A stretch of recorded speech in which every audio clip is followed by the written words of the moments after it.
கர்த்தருடைய பரிசுத்த நாமத்துக்கு ஸ்தோத்திரமும் துதியும் கனமும் மகிமையும் எப்போதும் உண்டாகட்டும். இந்த நல்ல 7ஆம் மாதம் 26ஆம் தேதியை காண செய்த தேவாதி தேவனுக்கு கொடான கோடி ஸ்தோத்திரம்.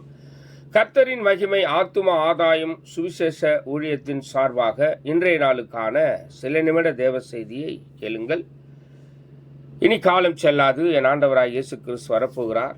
எப்போதும் ஆயத்தமாயிருங்கள். அவரை தொழுது கொள்ள எப்போதும் ஆயத்தமாயிருங்கள். விசேஷமாக சோர்ந்து போகிறவனுக்கு அவர் பலன் கொடுத்து சத்துவமில்லாதவனுக்கு சத்துவத்தை பெருக பண்ணுகிறார் என்று வேதம் சொல்லுகிறது. சோர்ந்து போய் இருக்கிறீங்களா? அந்த நாளில் கர்த்தர் எல்லா சோர்வை நீக்கி போட்டு பலவீனத்தை நீக்கி போட்டு புது பலனை கொடுத்து கர்த்தர் உங்களை ஆசீர்வதித்து இந்த நாளில் வழி நடத்துவார். சத்துவமில்லாத இருக்கிறீங்களா? சத்துவத்தை பெருக பண்ணுவார். அவர் உங்களுக்கு பலனும் ஆரோக்கியமும் சௌக்கியமும் அவர்தான். உங்களுடைய பலனாகிய கர்த்தர் அவர்தான். உங்களுடைய பலவீனத்தில் பூரணமாய் பலன், அவருடைய பலன் விளங்கும். ஆமென். பலன் இல்லாதவர்களும் தன்னை பலவான் என்று சொல்வாராக. God bless you.